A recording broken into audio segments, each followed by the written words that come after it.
কোনো একটা জায়গায় যাওয়ার সময় হয়েছে। আমি জানি না আসলে পিছনে ভয়েস ওভার দিয়ে অভ্যস্ত তো, যার কারণে আমি এই জিনিসটা বুঝি না যে ক্যামেরাতে তাকাবো না হচ্ছে ডিসপ্লেতে তাকাবো। যাই হোক, আসেন যাই। সেই লেভেলের একটা প্ল্যানিং আছে, যে পর্যন্ত যাইতে পারি আসলে জানি না কোন পর্যন্ত যাইতে পারবো। রাতের বেলা শুরু করছি, এখন আমি ভার্সিটিতে আছি, খাওয়া দাওয়া করে বাস ধরা লাগবে। 9টা 20-এ বাস বেনাপোল পর্যন্ত আপাতত যাই। আগে খাওয়া দাওয়া করতে হবে। হলের ডাইনিং এ আসলাম, দেখি কি খাবার পাই। এই হলে আছে, এলে কি বাতি লাগাইছে রে।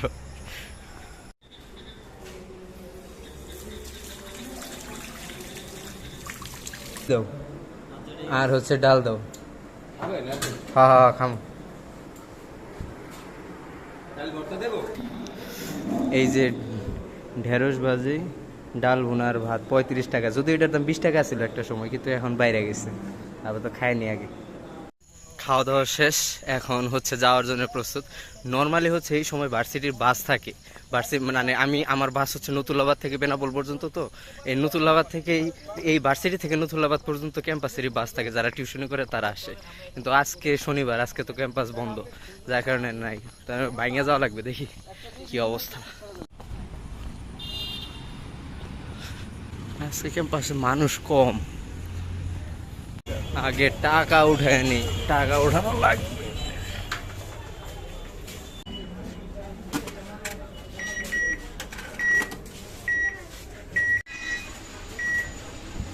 ওই নতুল্লাবাদ যাইবা? নতুল্লাবাদ যাবা? আরে বিসমিল্লাহ।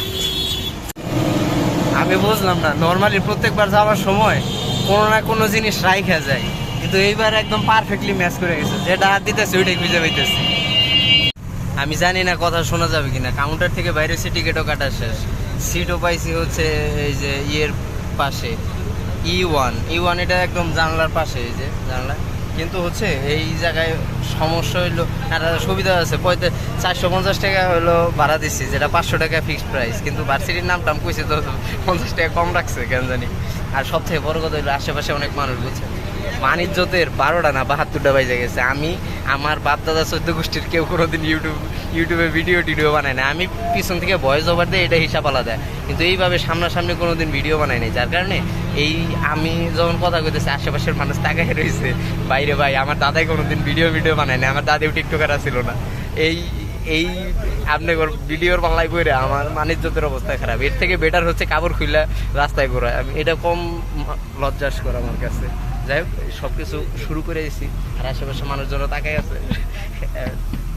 আর আমি একটা জিনিস চিন্তা করলাম, বুঝছেন, এই আমরা মামুন টামুন রে যত করি, মামুন ওরা ভিডিও বানায় কিন্তু প্রচন্ড পরিমাণ কষ্ট করে বানায়। আজকে আমি ফিল করতেছি জিনিসটা, কারণ এত মানিজ্যতের ভয় নিয়ে ভিডিও বানাইয়া এই ভিডিওর পরে কমেন্ট বক্সে মামুন করে আপনারা গাইলেন। এটা হয়, আমি তো না জানি মামুনের মতন ভিডিও জানায় কবে না জানি জেলে যাওয়ার সম্ভাবনা কম, কারণ আমার জীবনে লাইলা নাই। কিন্তু হ্যাঁ, তারপরেও সম্ভাবনা একদম যে নাই তাও না। মোটামুটি বাস চালু হয়ে গেছে, এটা হচ্ছে সুবিধা। আর এই তো এই বাসটা একদম বর্ডার পর্যন্ত যাবে, বেনাপোল বর্ডার পর্যন্ত। আর আমি ওই বাসের সাথেই আছি, যতক্ষণ বাস চলবে ততক্ষণ আমি আছি। আমি জানি না কোন জায়গায় তাকানো লাগে। আমি এই ক্যামেরাতেই তাকাবো না ডিসপ্লেতে তাকাবো? আমি সবসময় আমার দিকে তাকায় দেখা শুরু করি, ডিসপ্লেতে তাকানো শুরু করে দিই।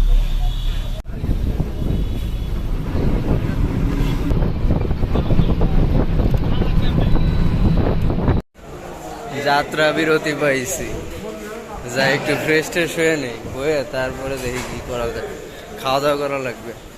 বাস বিরতি দিচ্ছে, এটা গোপালগঞ্জের মকসেদপুর।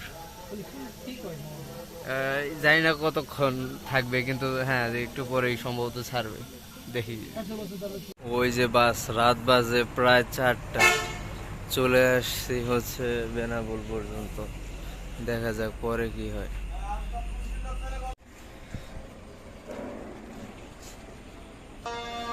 আরে ফজর নামাজের আজান দিয়ে দিচ্ছে।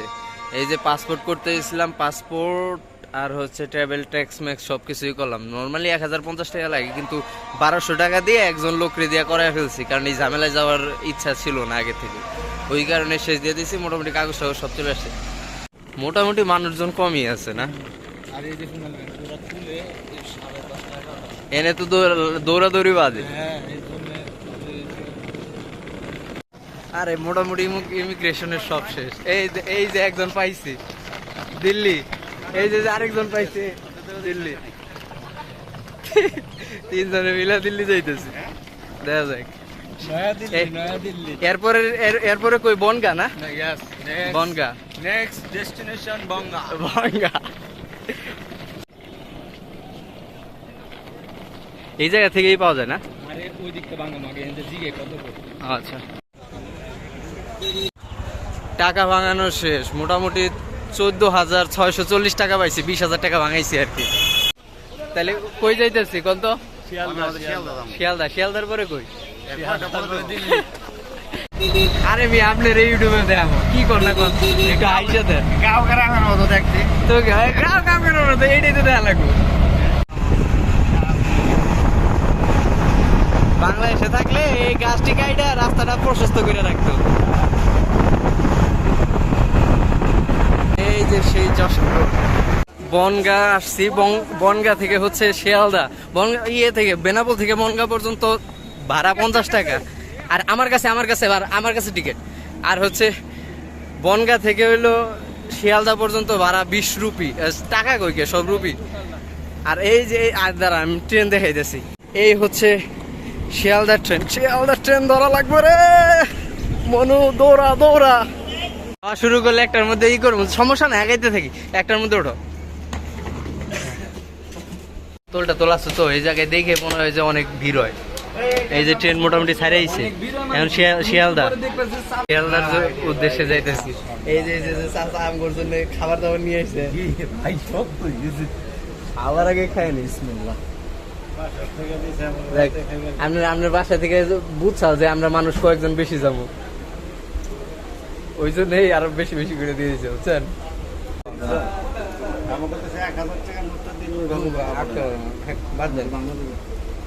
আমাদের তুলনায় করে লাভ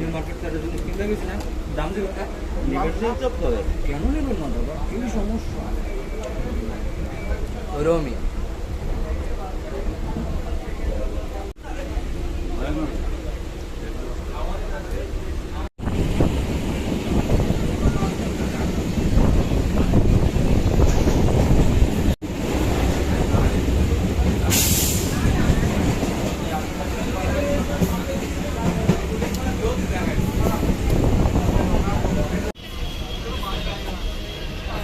আচ্ছা, এরপরে হচ্ছে শিয়ালদা না?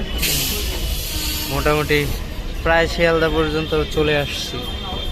এরপরে শিয়ালদা।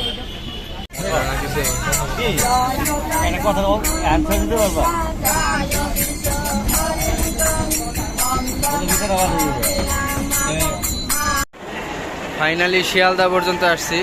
থেকে বনগা থেকে শিয়ালদা আসতে ওই মোরলের 2 ঘন্টার মতন টাইম লাগছে। এখন কলকাতা যাবো।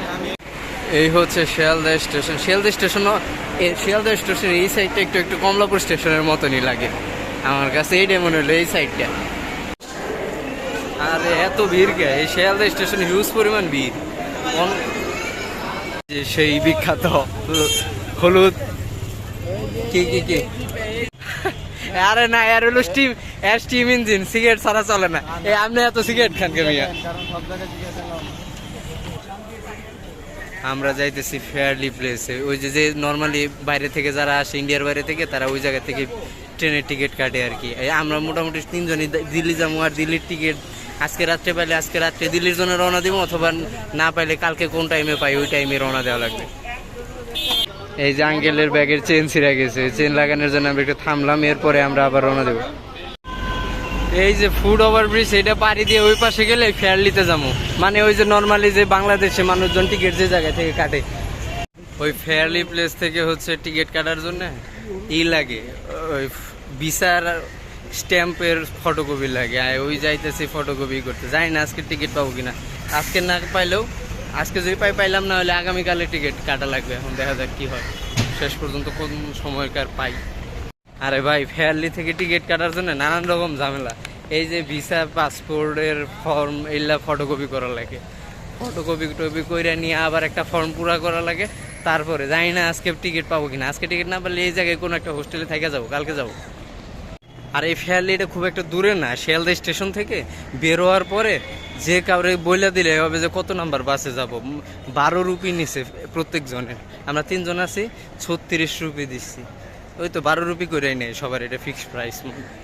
আপনার আপনার কি ভিডিওতে অভ্যাস করেন বুঝছেন, কি এর মেয়ে অভ্যাস করেন। এছাড়া টিকিট আমারটা হচ্ছে 9 তারিখ, 9 তারিখের রাত্রে কয়টায় 10টার সময় পাইছি। আমি হচ্ছে এসের মানে আমারটা লাগছে হচ্ছে 900 রুপি, 925 রুপি। আর আপনারটার দাম কত নিছে? আমারটা লাগে 2560 টাকা। আপনার কবে? কালকে 8টায়। ও আপনার হচ্ছে 8 তারিখ সকাল 8টায়। ওনার হলো এসি স্লিপার, যার কারণে ওনারটার দাম 2500। এই জায়গায় থার্ড এসির দাম নিছে হলো 2500, আর আমার হচ্ছে নন এসি আমারটা নিছে 900। মানে আমি সব থেকে কম দামেই করছি, আরেকজনই করছে ওটার দাম নিছে হচ্ছে 2700 সামথিং। মানে আমি জাস্ট এসিটা ক্যান্সেল করছি, যার কারণে দাম অর্ধেকের কমে নামে আসছে। এই হচ্ছে এখন পর্যন্ত অবস্থা। আর দেখি এখন যাবো মার্কেট স্ট্রিট থেকে একটা হোটেল বুক করবো। আমরা 3 জন যেহেতু আছি, একটা রুম নিলেও দেখা যাবে যে 200 রুপির বেশি পড়বে না, দেখা 180-200 রুপির মতন পড়বে। এর মধ্যে একটা হোটেল নিয়ে ফেলাইতে পারবো। এই কি হয় গিয়ে দেখি। ইন্ডিয়ার কথা দেখলে, বিশেষ করে কলকাতা শহরটা যতটুকু দেখছি, মানে শহরটা প্রচন্ড পরিমাণ পুরাতন ভাইব আছে বুঝছেন। ওই মানে এটা হচ্ছে ব্রিটিশ আমলে তো পুরা ভারতবর্ষের একটা রাজধানীর মতন ছিল, যার কারণে এই যে ব্রিটিশ শাসনের যে স্থাপত্যগুলো ওইগুলো এখনো আছে। দেখেন এই যে বিল্ডিং, প্রত্যেকটা বিল্ডিং এ হইলো আগেকার, প্রচন্ড পুরানো। আরে জ্যাম রে,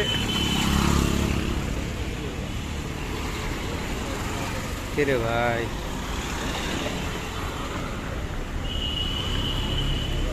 যাও যাও যাও যাও যাও।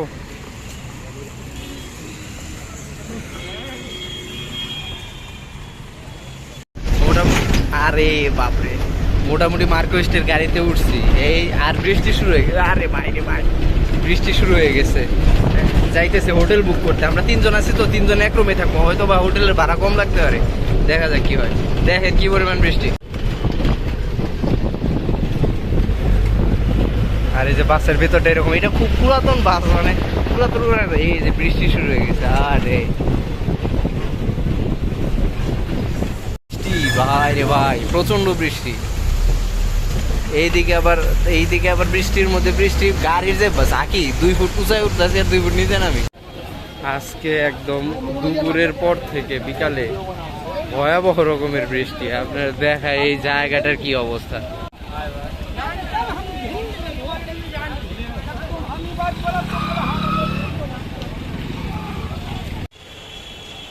আরে প্রচুর পরিমাণে অবস্থা খারাপ। এই যে বাসা খুঁজতেছি এই বৃষ্টির মধ্যে। আমার ফ্রেন্ড আমার এই রেইনকোটটা উঠাই দিছিল, এই একটা কাজ ভালো করছে। আর এই তো মার্কেট স্ট্রিটে আছি, বাসা খুঁজতেছি, এখন পর্যন্ত পাইনি, জানি না কখন পাবো। এই বৃষ্টির মধ্যে ভিজা, আজকে বৃষ্টির কারণে দিনটার অবস্থা খারাপ হয়ে গেছে। কত ভালো দিন ছিল। এটাই হচ্ছে সে মার্কেট স্ট্রিট। আর এই যে এই বিল্ডিং, ওই সামনে আগাইলেই সুজা ডাইনে সব হোটেল না? হ্যাঁ।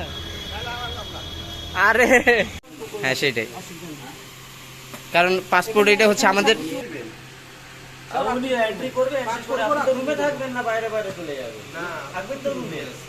হ্যাঁ এই যে আরেকটা কাজ হয়েছে। আমি হচ্ছে আগের যে 2 জনের সাথে ছিলাম, ওনাদের একজন হচ্ছে চেক রিপাবলিকের এম্বাসিতে যাবে, একজন হচ্ছে যাবে পর্তুগালের এম্বাসিতে।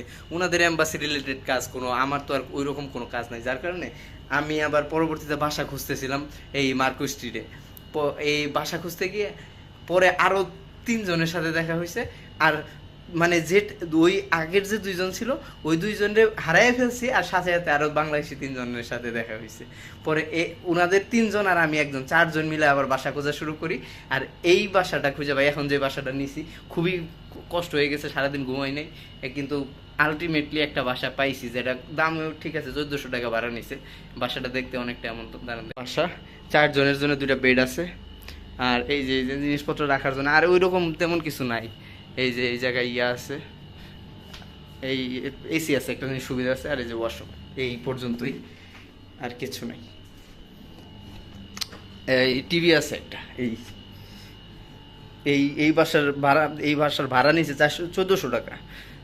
আসলে এখন মনে হইতেছে আর একটু নেগোশিয়েট করতে পারলে আর একটু দাম কম নিত, কিন্তু যাই হোক ব্যাপার না, ঠিকই আছে, খারাপ না। যে কাউরে বইলা দিলে হবে যে কত নাম্বার বাসে যাব, মসজিদের ভিতরে আছে। এরিয়াটা হিসাবের থেকেও বেশি বড়। এই সৌদি আরব চলে গেছে, এই আমেরিকা চলে গেছে।